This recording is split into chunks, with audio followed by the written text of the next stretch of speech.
English ही language प्रत्येकाच्या आयुष्यात किती महत्त्वाची आहे. आता याच भाषेचा करिअरमध्ये कसा काय फायदा होतो आपल्या, की तुमची एक डिग्री घेतली तुम्ही, माझ्या माहितीनुसार तर ती डिग्री सातारामध्ये कोणाकडेच नाहीये. तो ती डिग्री घेण्याचा तुमचा विचार कसा आला? इंग्लिश विषयी आमच्या प्रेक्षकांना काय सांगाल?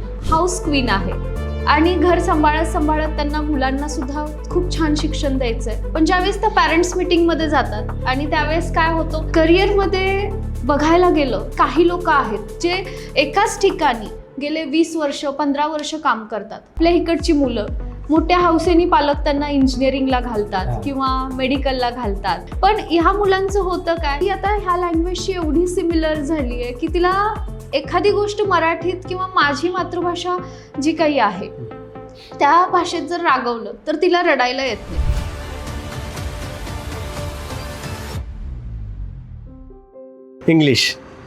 इंग्लिश म्हणजे काय मोठेपणा नव्हे किंवा बुद्धिमत्ता नव्हे.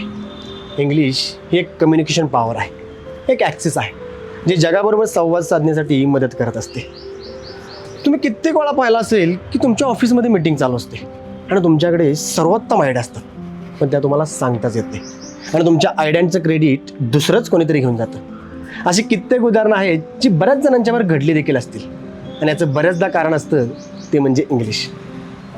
नमस्कार, मी प्रेम डायरीमध्ये आपलं स्वागत आहे. आज माझ्या डायरीतलं एक पान उलगडणार आहे आणि पण ज्या व्यक्तीचंही अशा व्यक्तीला आज आपण भेटणार आहे ते म्हणजे श्रीन इंग्लिश लँग्वेज अकॅडमीच्या ओनर श्रीन मॅडम यांना.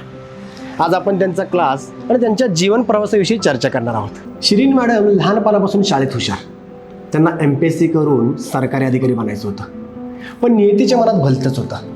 त्यांची MPSC ही काही मार्काने हुकली आणि त्यांनी ती एवढं मनाला लावून घेतलं की तब्बल 2 वर्ष त्या डिप्रेशनमध्ये गेल्या. त्यातूनही त्यांनी स्वतःला पुश केलं आणि उभ्या राहिल्या.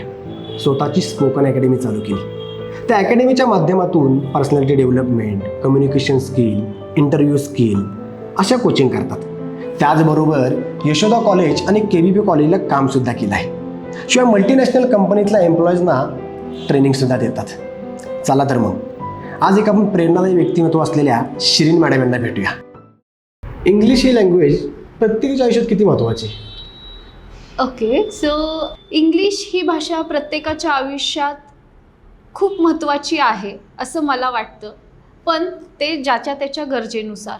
म्हणजे आता जर तू बघितलंस की हाऊस क्वीन आहे, ओके, सो ज्याला आपण हाऊसवाईफ म्हणतो, मला असं वाटतं की त्या घरी असतात बरोबर, आणि घर सांभाळत सांभाळत त्यांना मुलांना सुद्धा खूप छान शिक्षण द्यायचं आहे. पण ज्यावेळेस त्या पॅरेंट्स मीटिंगमध्ये जातात आणि त्यावेळेस काय होतं की त्यांना खूप सारं आपल्या बाळाबद्दल शिक्षकांशी कम्युनिकेट करायचं असतं, पण तिथे एक हेजिटेशन येतं, त्या बोलू शकत नाही. सो त्यांची गरज वेगळी आहे. आज आपण बघतो की अमेरिकन इंडस्ट्रीनी आपल्या भारतात खूप मोठा शिरकाव केलेला आहे. आपल्या इकडची मुलं MNC मध्ये काम करतात आणि आजकाल ते प्रत्येकाचं स्वप्न झालेलं आहे. मग ह्या स्वप्नापर्यंत जायचं असेल तर गेटवे आहे इंटरव्ह्यू. मग इंटरव्ह्यूसाठी लागणारी भाषा आहे इंग्लिश बरोबर.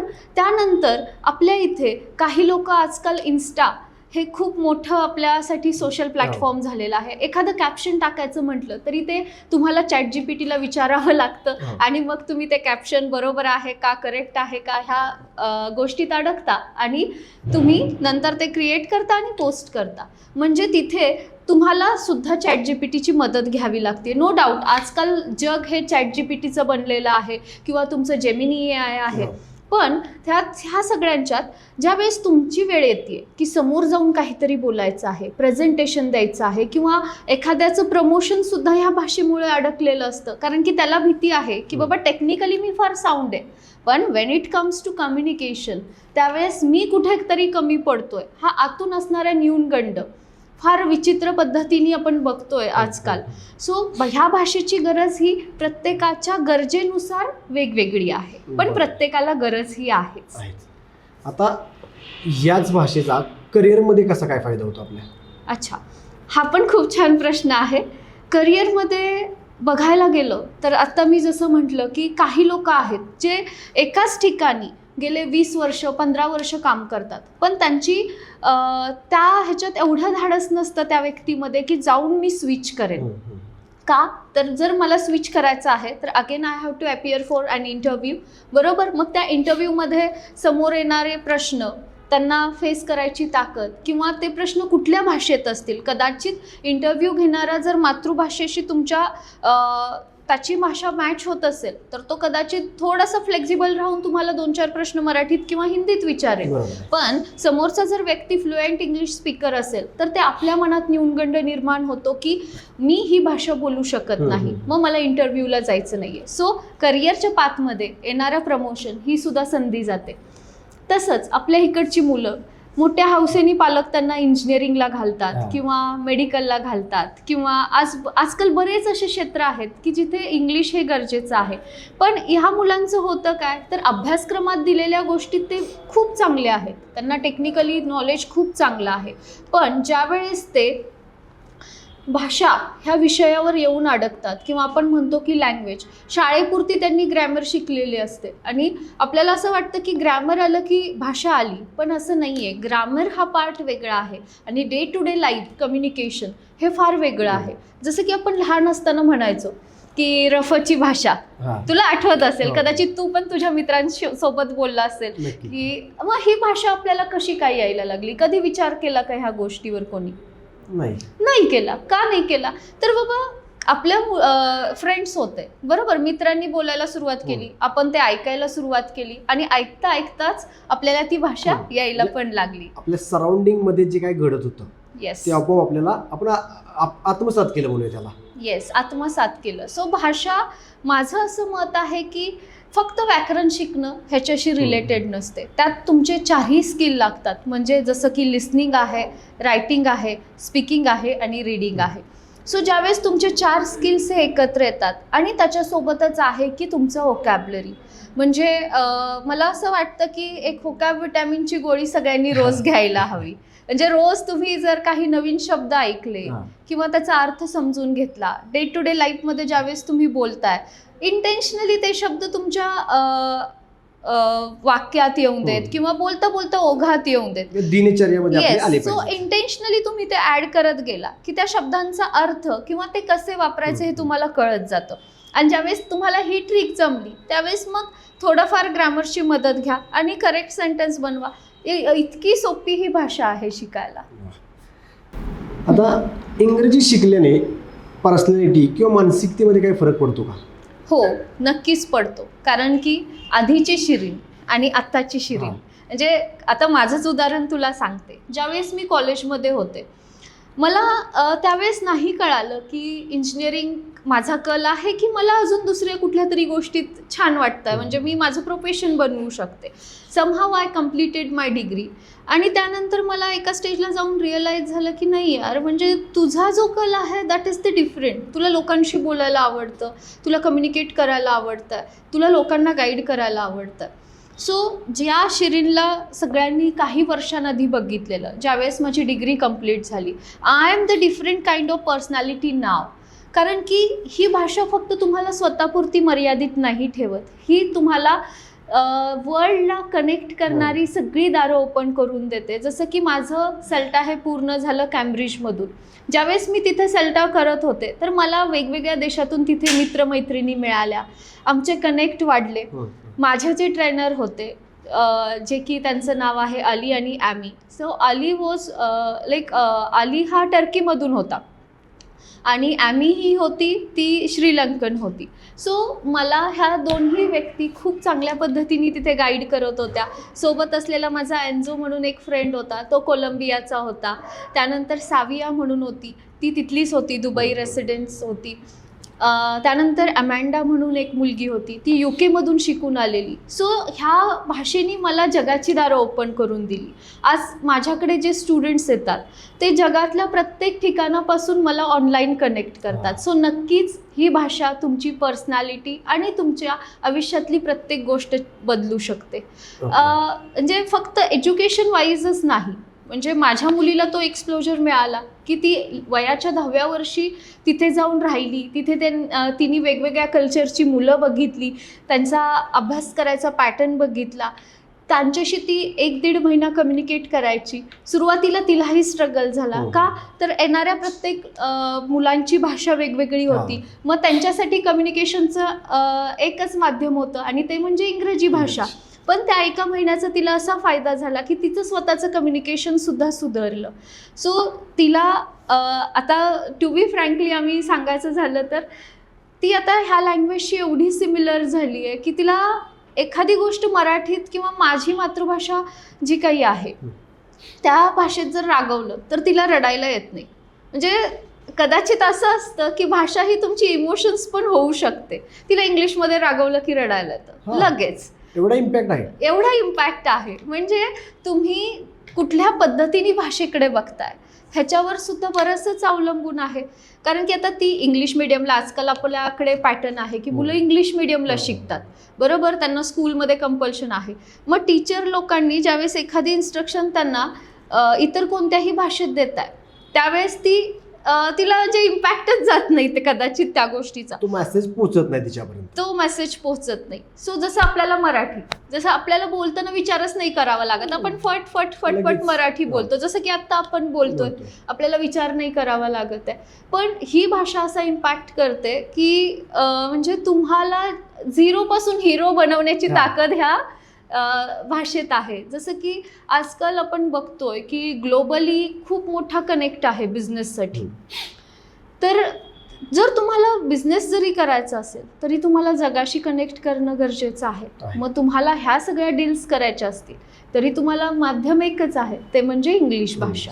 त्यामुळं तुझ्या प्रश्नाचं उत्तर असं राहील की नक्कीच पर्सनॅलिटीमध्ये बदल होतो आणि माणूस झिरोपासून हिरो होतो. आता तुम्ही आता उत्तरात सांगितले की तुमची एक डिग्री घेतली तुम्ही. माझ्या माहितीनुसार तर ती डिग्री सातारामध्ये कोणाकडेच नाहीये. तो ती डिग्री घेण्याचा तुमचा विचार कसा आला? It is a long story actually, पण ती आता मी थोडीशी तुला शॉर्टमध्ये सांगते की ज्यावेळेस मी माझं काही सर्टिफिकेशन स्पोकन इंग्लिश आणि इंग्लिश लँग्वेजचे कंप्लीट केले तर एक दिवस आम्ही असंच माझे मिस्टर आणि मी दोघंही गप्पा मारत बसलेलो आणि त्यावेळेस त्यांनी मला विचारलं की तुझ्या फील्डमध्ये सगळ्यात हायेस्ट डिग्री कोणती असते? तर मी म्हटलं मला नाही माहीत, असेल PhD. तर मी थोडंसं त्याच्यावर रिसर्च केला. तर त्यानंतर ते म्हटले ठीक आहे, पण मला असं वाटतं की तू इथे काम करण्यापेक्षा तू अब्रॉडमध्ये का काम नाही करत? तर म्हटलं तिथं काय क्रायटेरिया आहे, मला सांगाल तर मी करेन म्हटलं.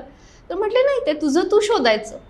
म्हणजे स्वतःला तहान लागली आहे ना तर स्वतः विहीर खोदायची आणि पाणी प्यायचं.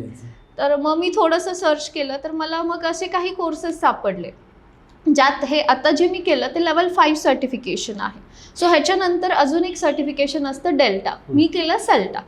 सो मी म्हटलं चलो ठीक आहे, मी सेल्टा करायला घेते. बट त्यानंतर मला कळालं की it is so much intensive course. मग त्याच्यासाठी मला वेळ देणं तितकंच गरजेचं होतं आणि त्यावेळेस मी जॉब करत होते. सो रोजचे 5 ते 6 तास कॉलेजमध्ये शिकवणं, घरी आल्यानंतर घरच्या सगळ्या जबाबदाऱ्या उत्तम रीतीने पार पाडणं, अभ्यासाला वेळच मिळत नव्हता. मग माझ्याकडं एक मी ट्रिक केली की सकाळी ज्यावेळेस मी इथून कॉलेजला जाते तो 20 मिनिटाचा स्पॅन, परत येते घरापर्यंत त्यावेळेस 20 मिनिटाचा स्पॅन, सो टोटल 40 मिनटं, आणि संध्याकाळी सगळं काम उरकल्यानंतर 1 तास, असा मी हळूहळू अभ्यास सुरू केला. थोडासा वेळ लागला, 2 वर्ष प्रिपरेशनसाठी गेले आणि मी अप्लाय केलं.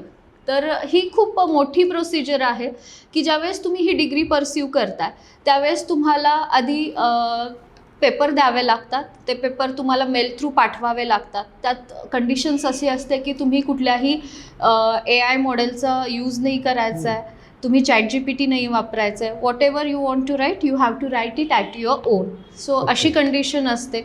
आणि जर त्यात तुम्हाला प्लॅगरिझम सापडलं तर तुम्ही त्या ह्याच्यातून बाद झालेला आहात, पुन्हा तुम्हाला तो चान्स दिला जात नाही. सो काही एसेज असतात लिहायचे आणि काही प्रश्नांची उत्तरं असतात. सो त्याच्यानंतर त्यांचं ॲनालिसिस होतं, मग त्याचा इंटरव्ह्यू स्केड्यूल होतो आणि इंटरव्ह्यूमध्ये वेगवेगळ्या देशातली लोकं बसलेली असतात जी ह्या लँग्वेजमध्ये एक्सपर्टीज आहेत. सो मग अभ्यास पूर्ण झाला आणि मी सहज म्हटलं मायरा तुझा यावर्षीचा बड्डे आपण बाहेर कुठं तरी करूयात. तर ती म्हटली कसं शक्य आहे मम्मा? तर म्हटलं मी तुला घेऊन जाईल. आणि हे आमचं कम्युनिकेशन झालेलं फेब्रुवारीमध्ये, सो मागच्या वर्षी फेबमध्ये. आणि मी समहाव म्हटलं चलो ठीक आहे, पेपर लिहायला सुरुवात करूयात. पण ते पेपर लिहिताना पण असं असतं की तुमच्या विचारांची एकदा लिंक लागलेली असते, ती जर तुटली तर मग ते सगळं तुमच्या रायटिंगमध्ये रिफ्लेक्ट होतं. म्हणजे माझं एक मत आहे की ज्यावेळेस तुम्ही काहीही लिहिता त्यावेळेस तुमची जी मेंटॅलिटी असेल ते सगळं तुम्ही कागदावर उतरवता.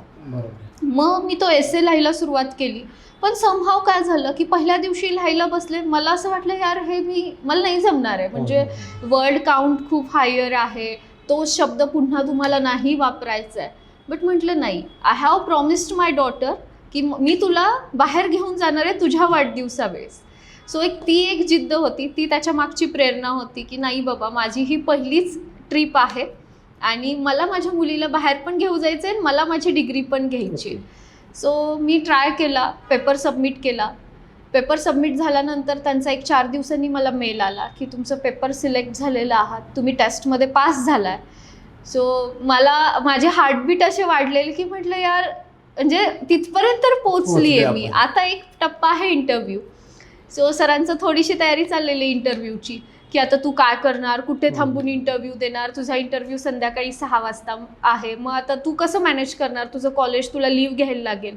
आणि त्यावेळेस असं झालं की परीक्षा पण मुलांच्या जवळ आलेल्या, त्यामुळे कॉलेजमधून सुट्टी घेणं पॉसिबल नव्हतं.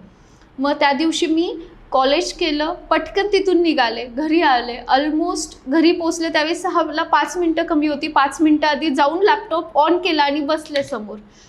ऑलमोस्ट माझा इंटरव्ह्यू 2 तास चाललेला. प्रश्नांवर प्रश्न, काही ग्रॅमरचे प्रश्न विचारण्यात आले, काही माझ्या नॉलेजला चेक करणारे प्रश्न विचारण्यात आले.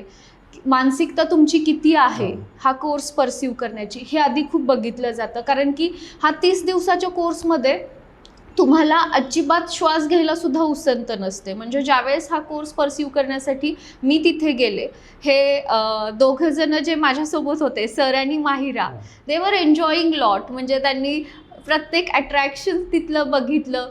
त्यानंतर ते दोघं फिरायचे, मज्जा करायचे. पण माझ्याकडे तो वेळच नव्हता. म्हणजे मी फक्त अभ्यास, लॅपटॉप आणि माझी फाईल, बस. त्याच्या पलीकडे मला विश्वच नव्हतं. कारण की एक दिवस आमचं टीचिंग असायचं, दुसऱ्या दिवशी आम्हाला लेसन प्लॅन असायचा. सो ह्या पद्धतीने ते 30 दिवसांचं स्केड्यूल असल्यामुळं मला रात्र झालेलीही कळत नव्हती आणि दिवसही नाही. फक्त उठायचं, खायचं आणि जायचं. म्हणजे सरांनी त्यावेळेस खरंच खूप मदत केली की पूर्ण किचन सांभाळणे, माहिराला सांभाळणे. म्हणजे त्यांनी मला सांगितलेलं, म्हणजे 1 मेला माझा कोर्स सुरू झाला आणि त्यावेळेस त्यांनी मला आदल्या दिवशीच ताकीद दिलेली की उद्यापासून तू किचनमध्ये पाय ठेवायचा नाही, सगळं माझ्याकडे, तू तुझा अभ्यास कर आणि तू तुझ्या गोष्टी कर, माहिराची सुद्धा काळजी करू नको, मी तिला व्यवस्थित सांभाळेन.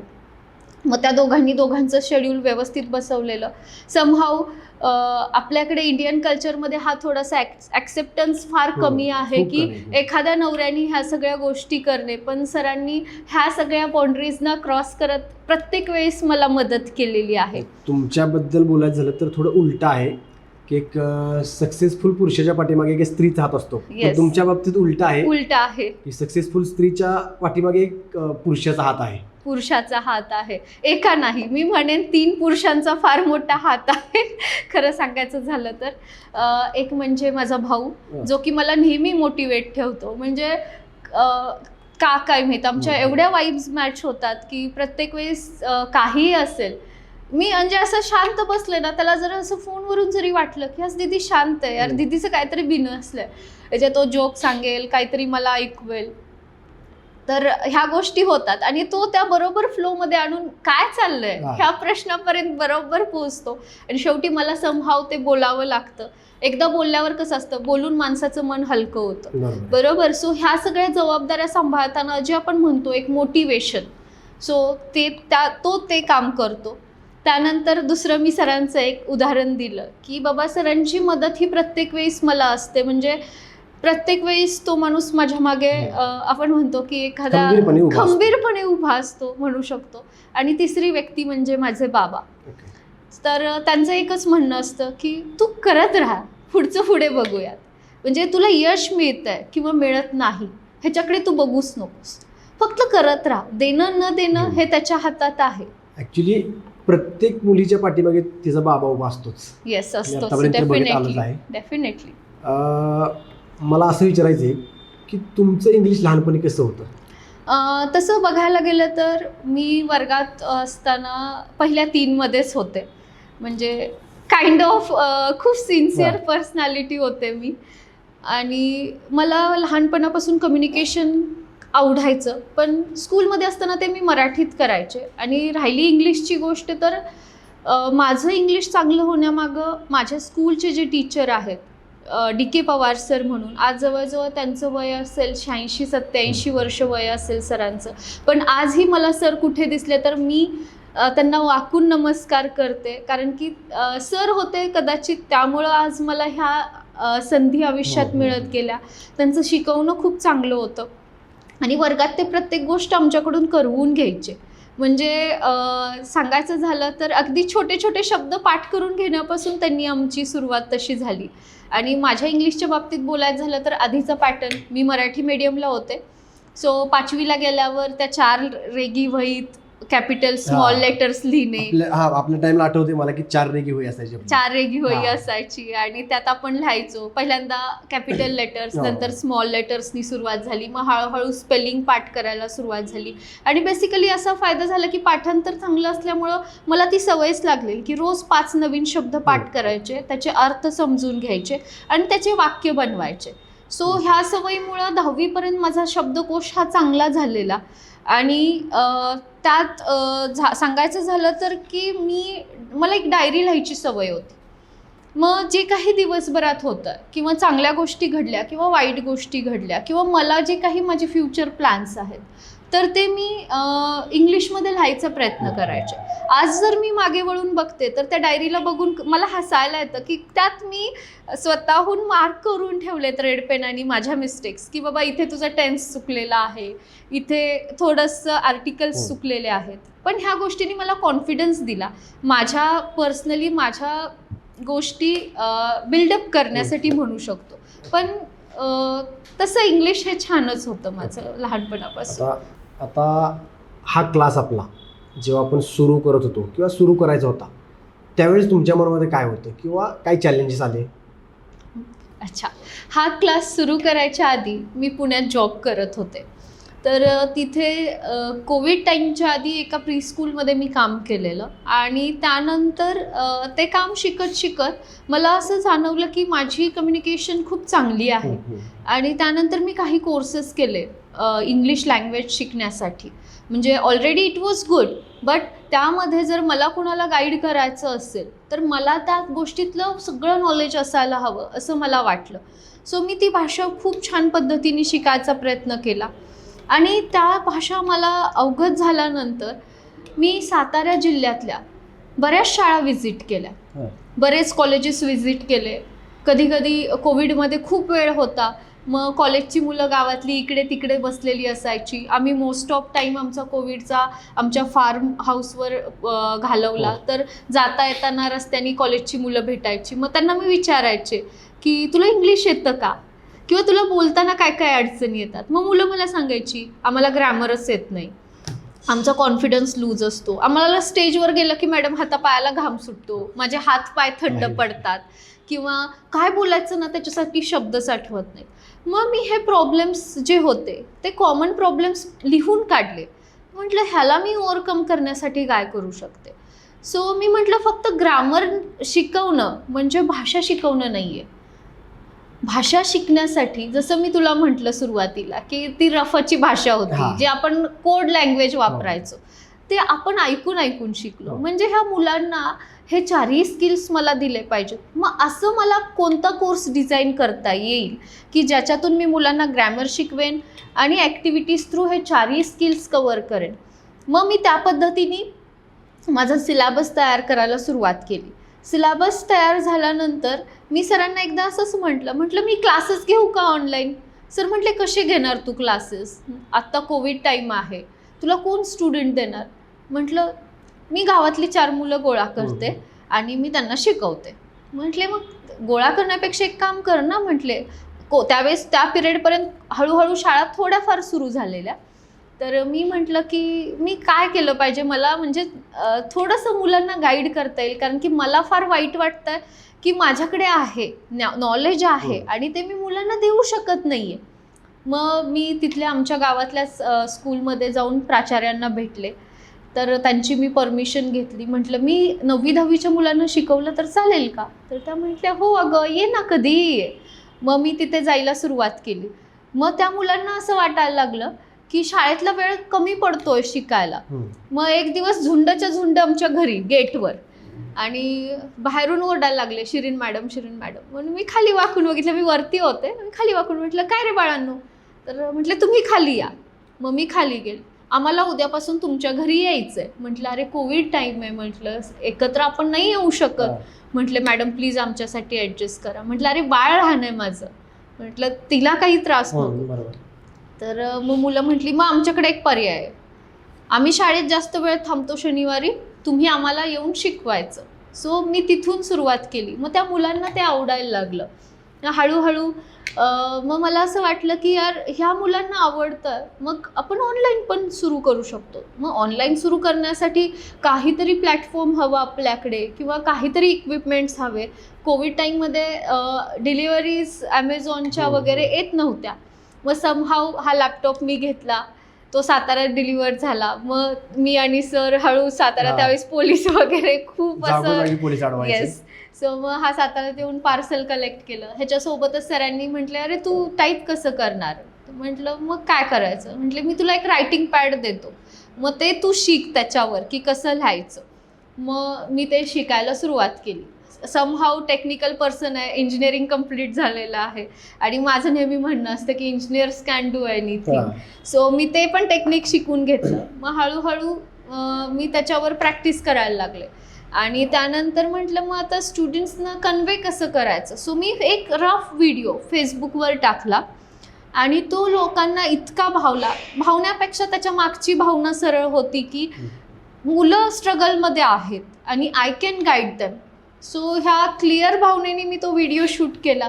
काही एडिटिंग नव्हतं, काही नव्हतं. मी घरात खुर्चीमध्ये बसून तो व्हिडिओ रेकॉर्ड केलेला. त्यावेळेस ट्रायपॉड पण नव्हता, एक बॉक्स होता, त्या बॉक्सला कट केलं, मोबाईलचं स्टँडसारखं त्याला मोबाईल बसेल अशी एक खाच केली, त्यात तो ठेवला.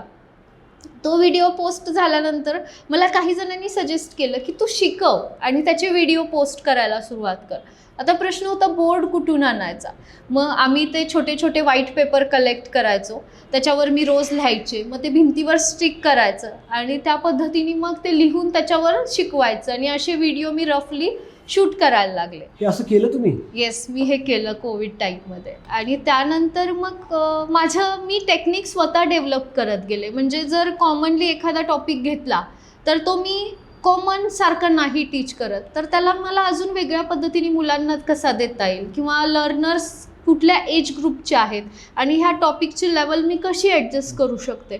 तर तो प्रत्येक वेळेस डिलिव्हर करताना माझ्याकडे नवीन टेक्निक्स असतात. सो ते लोकांना आवडतात. आता आपण जो क्लास घेतो त्यामध्ये नक्की काय शिकवलं जातं किंवा कसं शिकवलं जातं? ओके, सो बेसिकली लर्नरच्या रिक्वायरमेंटनुसार आपण कोर्स कस्टमाइज करतो. तर ज्याची त्याची रिक्वायरमेंट वेगवेगळी आहे. जसं मी सुरुवातीला म्हटलं की हाऊस क्वीन्स आहेत, त्यांना मी हाऊसवाईफ कधी म्हणत नाही, कारण की त्या घराच्या राणी असतात, हाऊस मेकर असतात. तुम्ही हाऊस क्वीन म्हणताय, मी आय थिंक हाऊस मॅनेजर म्हणतो. ओके, सो प्रत्येकाच्या रिक्वायरमेंटनुसार लर्नरची लँग्वेज लेवल आयडेंटिफाय केली जाते. त्यावेळेस इथं कोणी येतं ॲडमिशनसाठी, तर त्यावेळेस प्रत्येकाची टेस्ट घेतली जाते. त्या टेस्टनुसार त्यांच्या ज्या काही गरजा आहेत त्या आयडेंटिफाय केल्या जातात, आणि त्यानुसार त्यांना कस्टमाइज कोर्स दिला जातो. सो बेसिकली आपण काम करतो Cambridge English, spoken English, interview techniques आणि कॉर्पोरेट ट्रेनिंग. आणि ह्या वर्षी ज्यावेळेस माझं सेटअप पूर्ण झालं त्यानंतर मी टीचर्स ट्रेनिंग पण सुरू केलेले आहेत.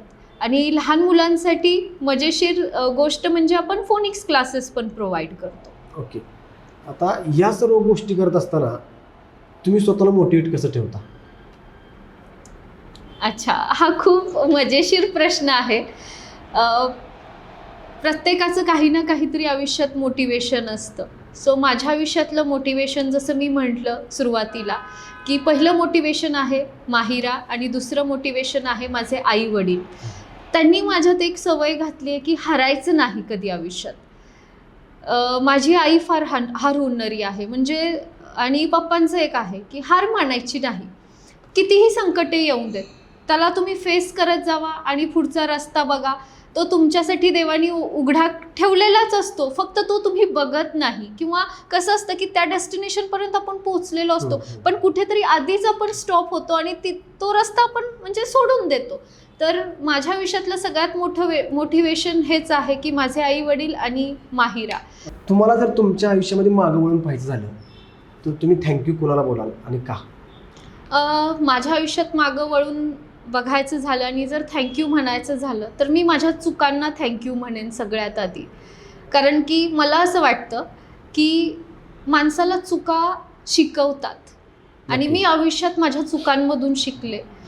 म्हणजे आपण जसं म्हणतो की लहान मूल मातीचा गोळा असतो आणि आकार द्यावी तशी मूर्ती घडते, तशा चुका पण तुमच्या तशाच असतात. तुम्ही ज्या पद्धतीने त्या चुकातून स्वतःला ओव्हरकम करता आणि पुढे येता तर त्यातून तुम्ही घडत असता. आणि मला असं वाटतं की ती चूक पुन्हा करणारा व्यक्ती हा गाढव असतो.